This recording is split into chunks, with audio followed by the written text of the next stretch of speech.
Hi, Year 5. Your maths learning this week is just a little bit different to our other weeks because it isn't linked to White Rose. So I'm just going to record just this short video for you just to talk you through the different steps which are available to you for this week. So when you go onto the Google Drive, you will find this PDF which is all about time. And there are lots of different bits for you to have a go at this week. So we are really aware it would have been a half-term holiday for us this week. So over this time, we do want you to make sure you have a really good break.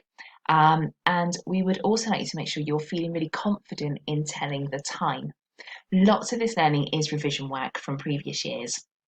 And some of the learning, the later steps, then involves topics we've explored just a little bit in Year 5, and then mainly after that it is new learning.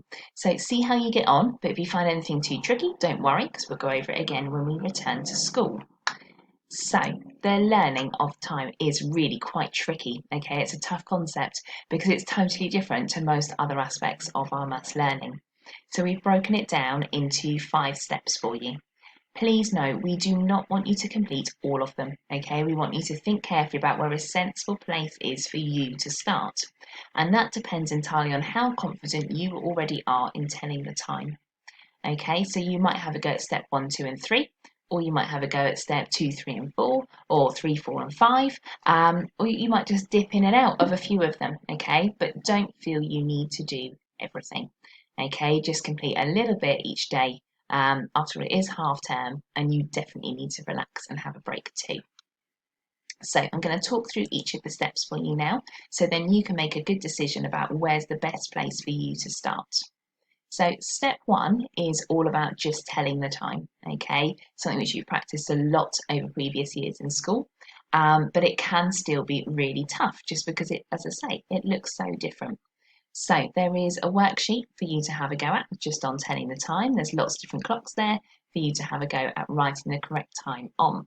I've put together lots of different websites for you, okay? Some which are games you can play, some which might really help you to calculate those times on the worksheet. Let's have a quick look at them. We've got this one here, links to this picture. Okay, so you get an analog clock. There's lots of different levels of o'clock, half past and quarter past, 5 minutes, and 2-minute intervals. Okay, so I'm expecting you to be having a go at those 5-minute and 2-minute intervals if you're having a go at this game. You get the clock comes up and you're selecting the correct time. There is this link here which goes to a teaching clock, and when you open up this clock, you get an analog clock and some digital clocks. So as you're looking at them, you can see you've got the analog clock here showing the current time of 20 past 3, which it is for me at the moment. And then you can change your time. You can say, I want to add on 30 minutes. You can see what happens to the hands on the clock. I want to take away 5 minutes, add on 15, take away 1. Okay, you can move the time around. You can always reset it back to the time that it currently is. And then up here, you'll see there's the analog clock link, but then you can change it and you can show it as a digital clock, and you can still change the time in just the same way. And the third one shows the time as 24-hour time. So you can then compare what each of the clocks looks like for exactly the same time of the day. Okay, otherwise then there are just some other games here. You've got some pairs games, you've got some time sorting activities, lots of things which will just get you feeling really confident in telling the time in general. Okay, if you are quite confident there though, you might want to move on to looking at 24-hour time. This is again something which will be a recap. You have learnt this before in Year 3 and Year 4. And it's talking about the 24 hours in the day and practicing telling the time using the 24-hour clock. On the Google Drive, there is a PowerPoint which teaches you and goes through the different steps of telling the time using a 24-hour clock. And there is also a PDF activity, which is almost a little bit like the reading comprehensions. It's got a 1-star, 2-star, and 3-star activity within it, and you can choose the level which looks best for you to have a go at. Again, you don't need to do them all, that'd be quite a lot of pages otherwise. Okay, again, then you might find the teaching clock I just showed you really helpful to help you with those activities, okay, because you could be checking your answers as you go along. However, you might want to start straight away in step 3. If you're already really confident telling the time, step 3 might be the best place for you to get going, which is all about converting units of time. Again, you've done a little bit of this in year 4, and we would have been looking at a lot more about this in year 5 as well.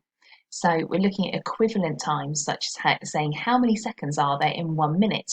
Hopefully you know there are 60 seconds in 1 minute.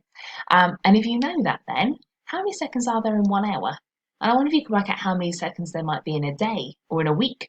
There's lots of things that you could have a go at calculating. How many minutes are there in an entire day? Or maybe again in a week, in a year? Okay, lots of things you could have a go at calculating. We'd like you to try out Gareth Metcalf's IC Maths lesson, which was filmed and put onto his website on Wednesday, the 20th of May. The web link is just here for you. And when you click on there, he talks you through some converting units of time problem solving activities. We've saved the worksheet activity he's created onto our Google Drive, or you can download it straight from his website. As well as that, there is a little help sheet for you, okay, if you're feeling a bit stuck with anything, saved on the Google Drive. And if you want a little bit of extra practice, there is an extension activity also saved on the Google Drive for you as well. Okay. Step 4 then takes us into looking at timetables. We explored this just a little bit at the beginning of year 5, and there are some resources for you to have a go at again on the Google Drive.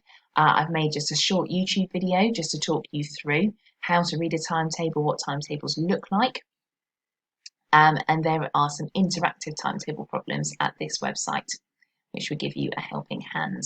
There are 2 possible activities you might want to have a go at in the Google Drive. You can just try one of them, or you could try both of them. It's completely up to you. Step 5 then is our final step, and it's all about time word problems.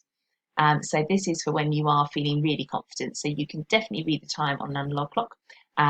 You've really mastered your 24-hour times, and you know how to convert times. And this is all about looking forwards and backwards in time, finding out how long something takes. Again, in the other YouTube video that I have made, I talk you through how you could use an analog clock or a time number line to help you with that, okay, to solve these problems. These are some of the challenge cards that you'll find saved as a PDF on the Google Drive. And there are web links for you to be able to practice with as well. Okay, so there is a Maths Frame link, and then you've got here as well just some time problems to solve from this website. So, big reminders, you do not need to try out everything. Select the levels which are best for you, okay? If that means starting at step 1, fab. Step 3, excellent. It doesn't matter at all, okay? So choose the step that's best for you. Remember, you can email us to share the learning that you have done at y5@harrisonprimaryschool.co.uk, but you can also email us if you are feeling stuck on anything or you need a bit of a helping hand. Okay, so please do contact us on our email and let us know how you're getting on. We'd love to hear from you. Okay, thanks very much. Speak to you again soon. Bye.